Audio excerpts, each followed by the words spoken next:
The velvet box felt heavy in my palm. I sat in my beat-up sedan, the engine idling roughly, staring at the deep blue Sapphire catching the dim streetlights of Seattle. It was my mother's ring, the only piece of her I had left. The phone on my dashboard buzzed, cutting through the quiet. Julian's name flashed on the screen. I tapped the speaker button. "Tell me you didn't buy that ridiculous designer watch she wanted, Ethan." Julian's voice boomed immediately. "No hello, no pleasantries." I sighed, leaning my head back against a worn headrest. "I didn't buy the watch, Julian. I'm sitting outside the townhouse.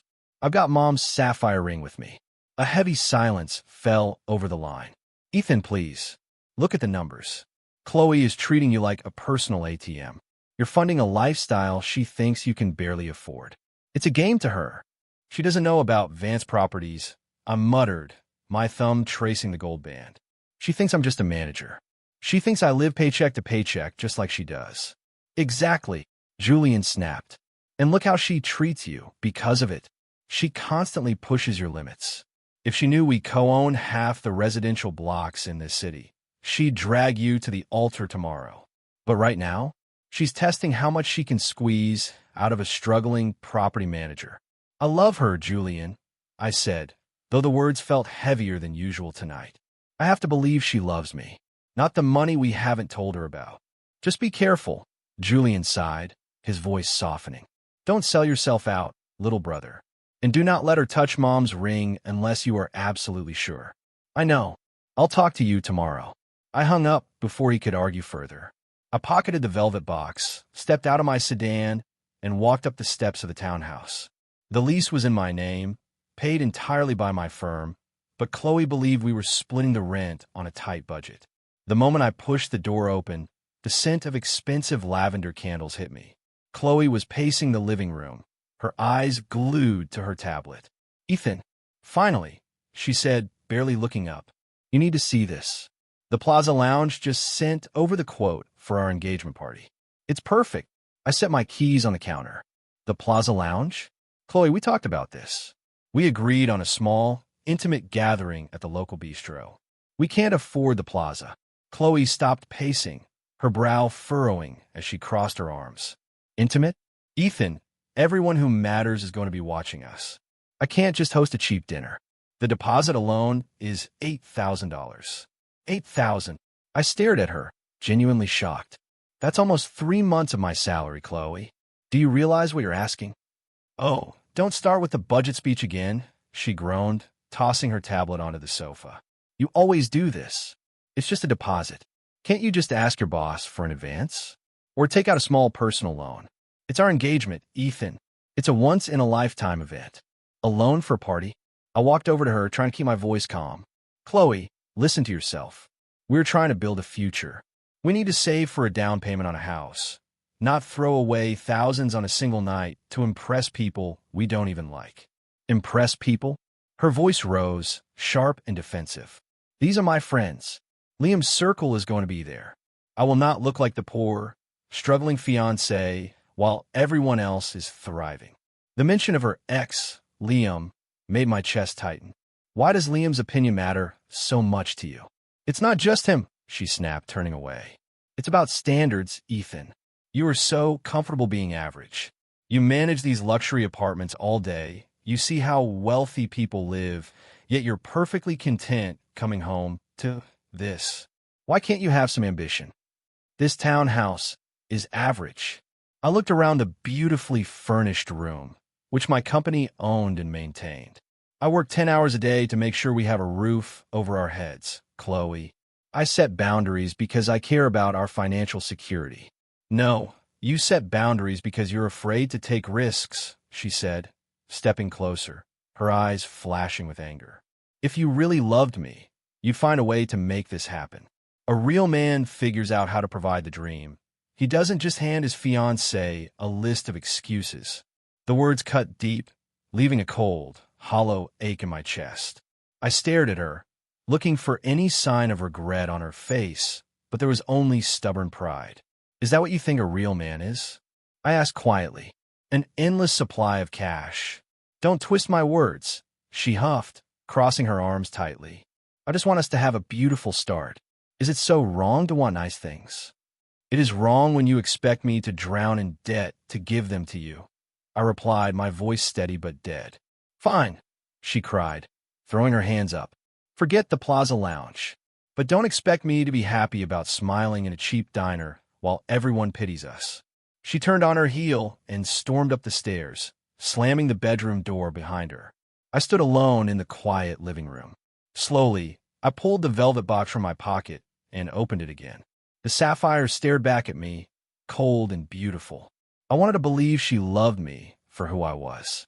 But as I closed the box, the first seed of doubt firmly took root in my mind. The smell of garlic and rosemary filled the townhouse, but it did nothing to ease the knot tightening in my stomach. I adjusted my collar, looking at the dining table Chloe had meticulously set for 3. Chloe, who is this guest again? I asked, leaning against the kitchen counter. You just said it's an old friend who is in town. You'll see, Ethan, she said, smoothing down her designer dress with a nervous energy. Just be polite, okay? He moves in very high circles, and it's important we make a good impression. The doorbell rang. Chloe practically leaped toward the foyer. When she pulled the door open, my breath caught in my throat. Standing there, wearing a tailored blazer and a smug, familiar grin, was Liam Cross. Liam, you made it, Chloe squealed, wrapping her arms tightly around his neck. Wouldn't miss it for the world, Chloe, Liam drawled, his eyes already scanning the living room. He pulled back and looked at me, his smile widening into something mocking. And you must be Ethan, the property manager. Ethan, I corrected, keeping my voice level as I stepped forward. I offered my hand. He gave a brief, weak squeeze. Right.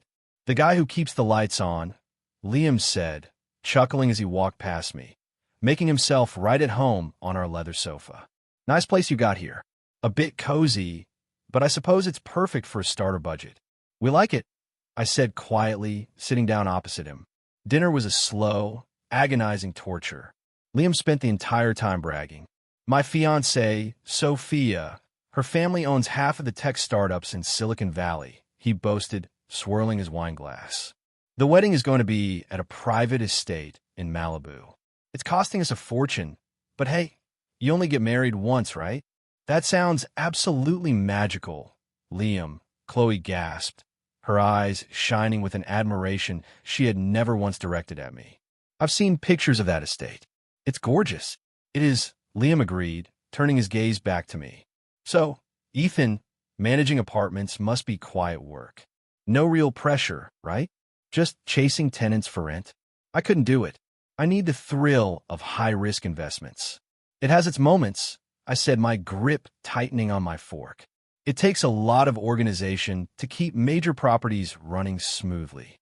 Of course it does, Chloe chimed in quickly, though her tone sounded apologetic. Ethan works very hard, Liam, even if it's just basic, everyday maintenance stuff. I looked at Chloe, the betrayal stinging sharper than the dry wine. It's not just basic maintenance, Chloe. I oversee entire operations. Oh, sweetheart, we know, she said with a dismissive chuckle, patting my hand as if consoling a child. Let's not bore Liam with work talk. Tell us more about the honeymoon, Liam. For the next hour, I was a ghost at my own table. Chloe laughed at every mediocre joke Liam made, hanging on his every word while completely ignoring me. When Liam finally left, expressing a patronizing, hope you make it to the big leagues someday, buddy, I closed the front door and let out a long, heavy breath. What was that, Chloe? I turned to face her. Why is your ex-boyfriend having dinner in our home? He's just a friend now, Ethan. Don't be so insecure, she snapped, instantly defensive as she began clearing the dishes. Besides, Liam is going through a really tough time right now. A tough time. I laughed bitterly. The guy did nothing but brag about his million-dollar lifestyle and mock my job for 3 hours. He was just putting on a brave face. Chloe turned around, her eyes pleading. The truth is, Sophia's family froze their wedding budget. Liam invested all his personal cash into a bad stock deal last month. His wedding is going to be canceled because he's short on the final venue payments. And how is that my problem? Chloe took a deep breath, stepping closer to me. He needs a loan, Ethan.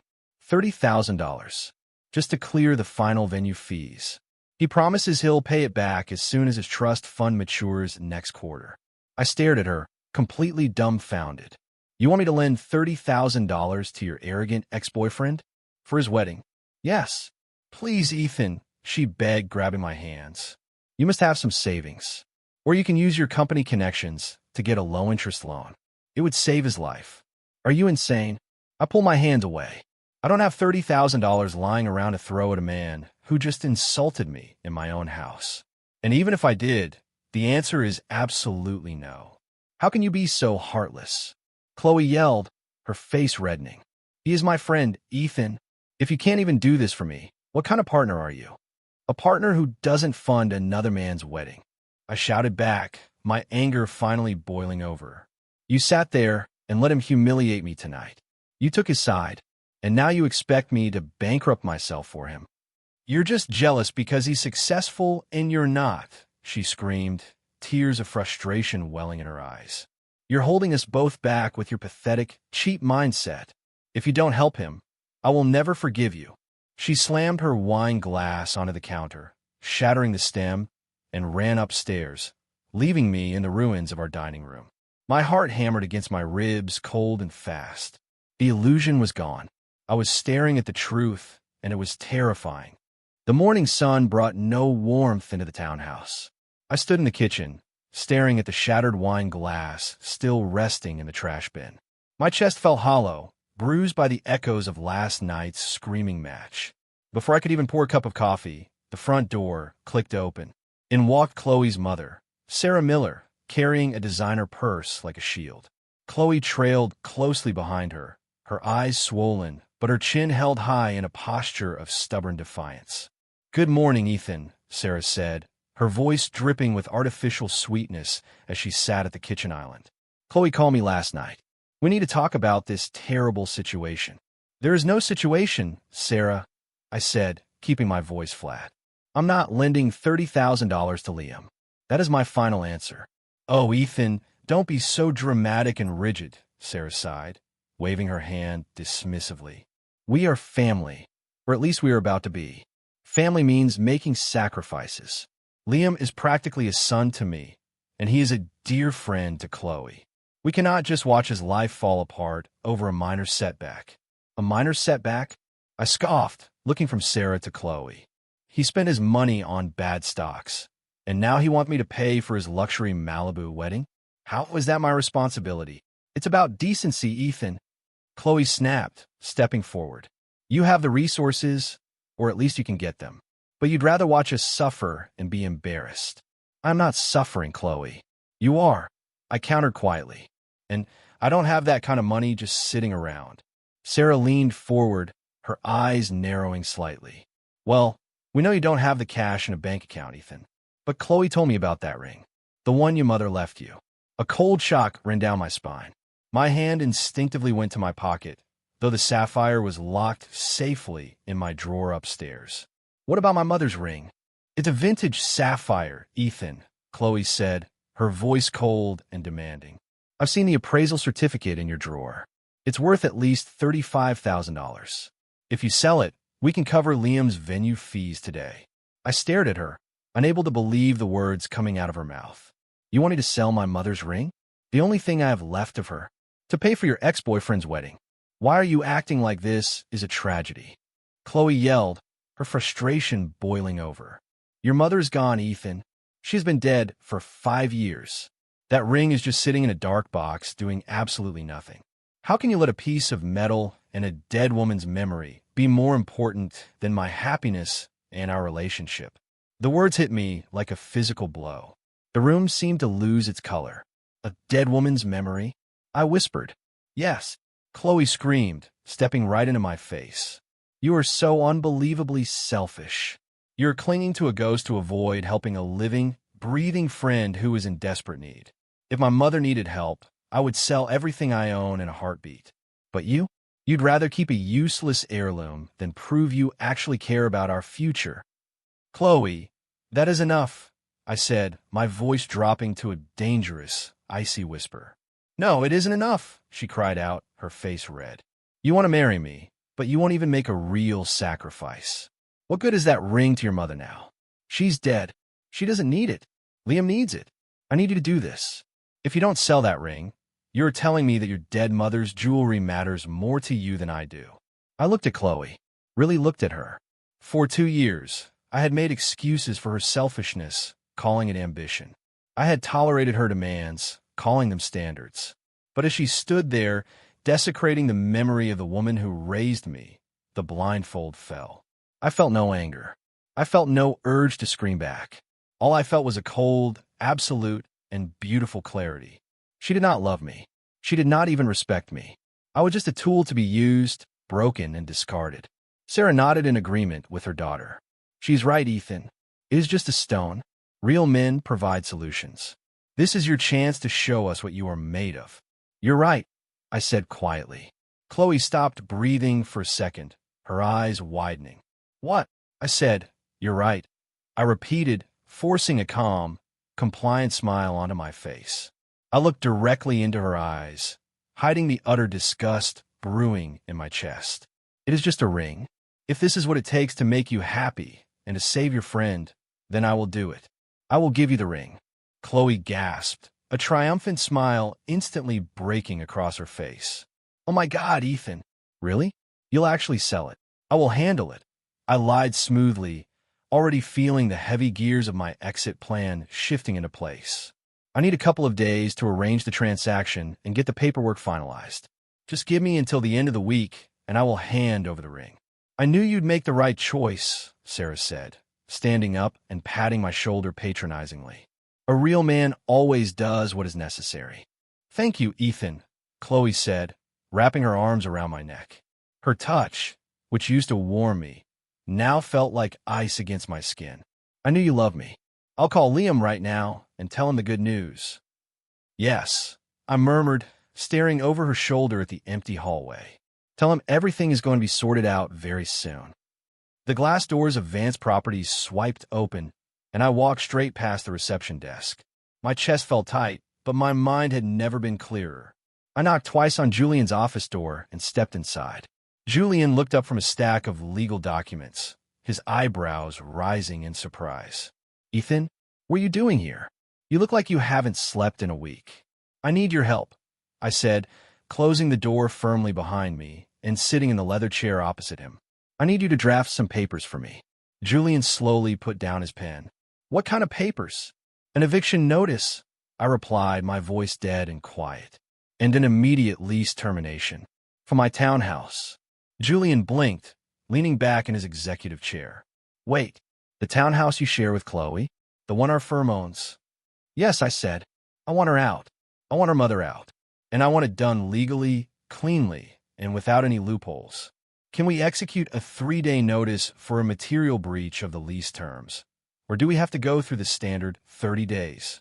A slow, knowing smile crept across Julian's face, though his eyes remained serious.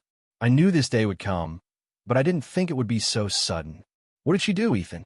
She demanded I sell Mom's Sapphire ring. I said, the words tasting like ash in my mouth. She and her mother. They want the $35,000 from the appraisal so they can hand it over to Liam Cross for his Malibu wedding venue fees. Julian slammed his fist on the desk, his face turning red with sudden anger. She did what? To fund her ex-boyfriend's wedding? Is she completely out of her mind? She said Mom is dead, so the ring is just a useless piece of metal, I muttered, looking down at my hands. She told me that if I don't sell it, I don't care about our future. That absolute snake, Julian hissed, reaching for a clean legal pad. We're going to crush her legally. Now, tell me about the lease setup. It's entirely under your name, correct? Yes. Vance Properties is the landlord. I am the sole tenant on paper. Chloe is listed as an authorized occupant, but her mother is not. Sarah has been staying in our guest room for 3 months, rent-free, without our firm's written consent. That is a direct violation of the subletting and guest policy clause in Section 9. Perfect, Julian muttered, writing furiously. An unauthorized, long-term resident is a solid material breach.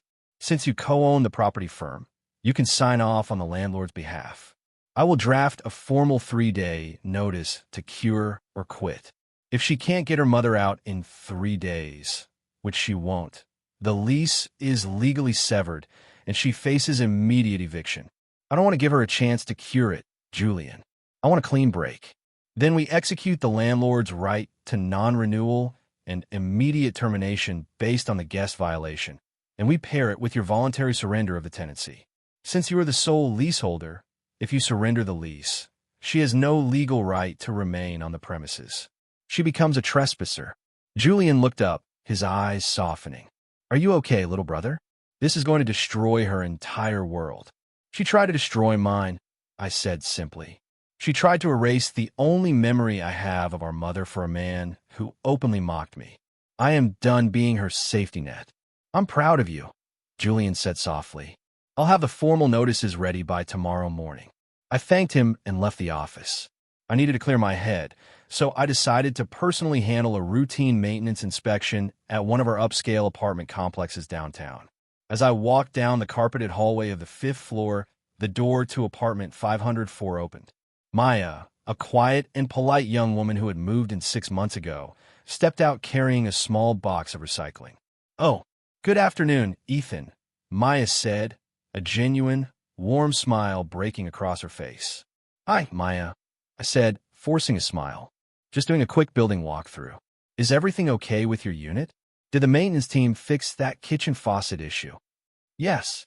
They came yesterday, Maya said, her eyes shining with appreciation. They were so quick and polite. Thank you so much for personally following up on that. I've never had a property manager who actually cared about the tenant's comfort like you do. It really makes this place feel like home. Of course, I said, feeling a strange, unfamiliar warmth in my chest. That's what we are here for. I really mean it, Ethan. You're a good person. Don't let anyone make you feel otherwise, she said kindly before waving and walking toward the elevator. I stood in the quiet hallway for a long moment. Her simple, honest gratitude felt like water on a desert. She didn't know I co-owned the building. She didn't know how much money I had. She just respected me as a person. It was a stark, painful contrast to the emotional blackmail waiting for me at home. I walked back to my car, pulled out my phone, and called Julian. Julian, send the papers to my email, I said as soon as he answered. I'm ready to sign them. The crystal chandelier hanging over our table at the lumina cast sharp, brilliant reflections on the white tablecloth. I had reserved a corner booth in the most expensive restaurant downtown. I adjusted my cuffs, feeling the weight of the 2 items tucked inside my breast pocket. The hostess led them to the table. Chloe walked in first, her head held high, sporting a new designer handbag I knew she had bought on credit. Behind her, Liam walked with his usual confident, arrogant swagger, adjusting his silver watch. Ethan, oh, this place is absolutely stunning, Chloe gushed, sliding into the booth next to me and planting a brief, fragrant kiss on my cheek. I'm so glad you decided to do this. It really shows you're growing up. Good to see you, Ethan, Liam said, sliding into the opposite seat and immediately reaching for the wine list. I have to admit, I didn't think a property manager could get a reservation here on a Friday night. Impressive. I have my ways, Liam, I said quietly, keeping my voice smooth and calm. I wanted tonight to be special. We have some important business to finalize. Business. I like the sound of that, Liam chuckled, leaning forward. Chloe told me you came around. Honestly, man, no hard feelings about our little debate the other night. You're doing a noble thing here. Sophia and I are going to make sure your name is prominently featured on our VIP guest list at the Malibu estate. I don't need my name on a list, Liam, I replied, looking directly into his eyes. I just wanted to make sure everyone gets exactly what they deserve. Exactly. Chloe beamed, grabbing my arm. We're going to be so happy, Ethan. Did you bring it? You said you had the paperwork finalized. I did, I said. I reached into my pocket and pulled out the small, blue velvet jewelry box. I set it gently on the pristine, white tablecloth. The sight of it made Chloe's breath hitch.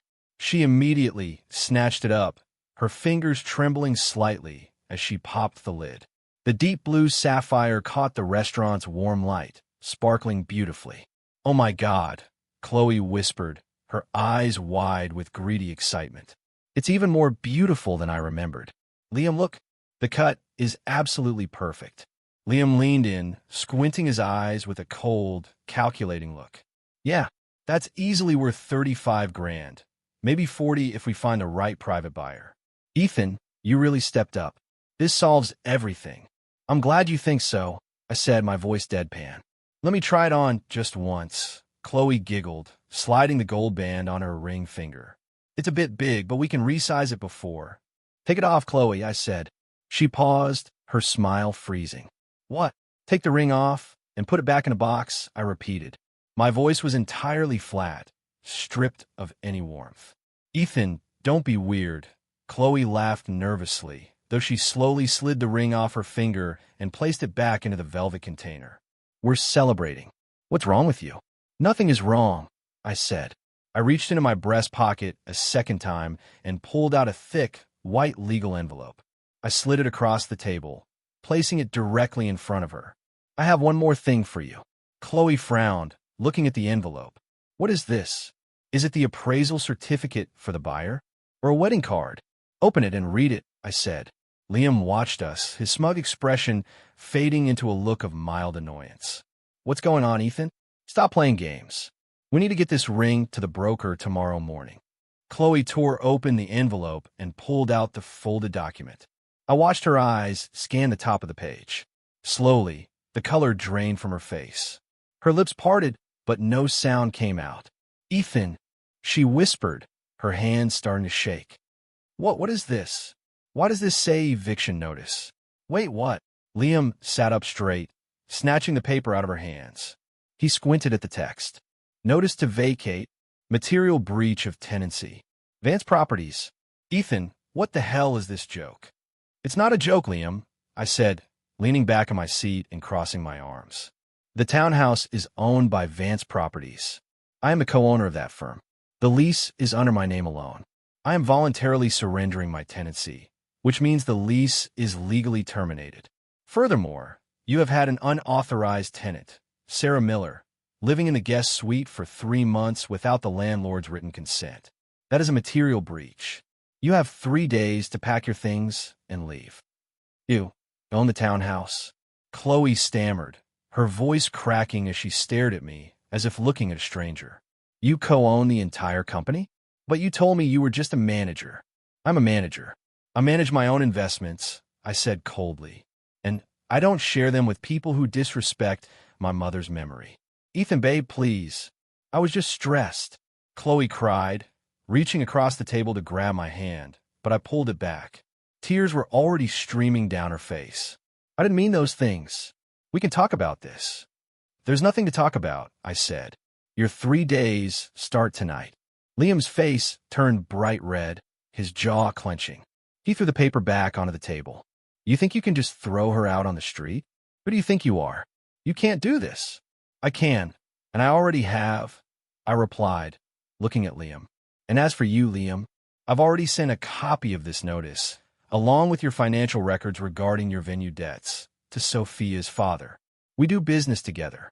He was very interested to learn where his future son-in-law was sourcing his wedding funds. Liam's eyes widened in sheer, naked terror. He stood up so fast his chair scraped loudly against the floor. You did what? You ruined my marriage. You ruined it yourself, I said quietly. Without another word, Liam grabbed his coat, turned on his heel, and practically ran out of the restaurant, leaving Chloe sitting alone in the booth. Chloe looked at the empty seat, then back at me, her eyes filled with utter panic. Ethan, please, don't do this to me. I love you. No, you don't, I said, picking up the velvet box and putting it back into my pocket. You love what you think you can take from me, but you're getting nothing. I stood up, threw a $100 bill onto the table to cover my drink, and walked away without looking back. The phone in my hand vibrated relentlessly, displaying Chloe's name for the 20th time.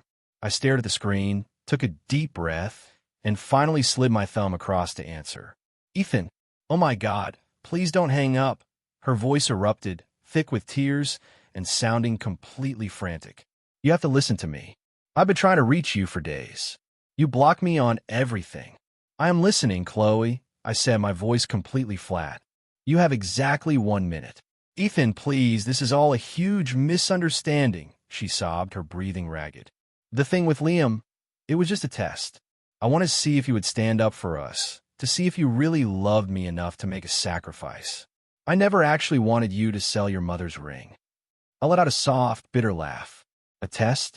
You brought your mother into our home to corner me. You stood there and told me my dead mother's memory was useless. Was that part of the test, too? I was angry. I was stupid, she pleaded, her voice rising in panic. I didn't mean any of it. I swear. We can go to counseling. We can start over. Please, Ethan, tell the security guards at the townhouse to let us stay. My mother is in the living room crying, and there are men in uniforms watching us pack our things into cardboard boxes. It's so humiliating. The security team is just doing their job. Chloe, I said calmly.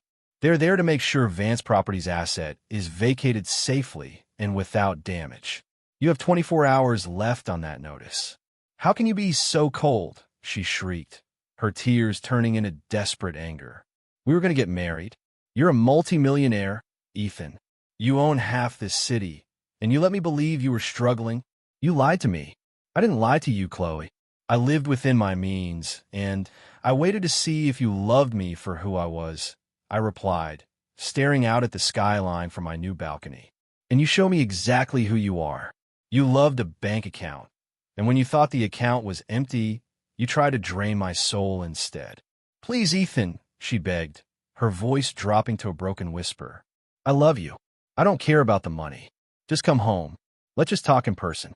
You don't have a home here anymore, Chloe, I said, my voice quiet but cutting like glass. And as for your friend Liam, I heard Sophia's father called off the wedding. Liam is completely broke, facing fraud charges, and his reputation in this city is finished. It seems karma moves fast when you build a life on lies. I don't care about Liam, she screamed. I care about us. Please don't do this to me. There is no us, Chloe, I said, my voice filled with an absolute, peaceful finality. I gave you my heart, and you demanded my mother's ring. Now, you have neither. Goodbye. I ended the call, tapped her contact profile, and hit block. The silence that followed was the most beautiful sound I had heard in years. I let out a long, slow breath, feeling an incredible weight lift off my shoulders. My phone buzzed again, but this time it was a text message from Julian. Security confirms the townhouse is completely vacant. Keys are recovered. You are officially free, little brother. Let's grab dinner tonight. I smiled, typing back a quick agreement. As I slipped the phone into my pocket, I looked down at the small velvet box resting on the glass railing of my balcony. I opened it, picking up my mother's sapphire ring.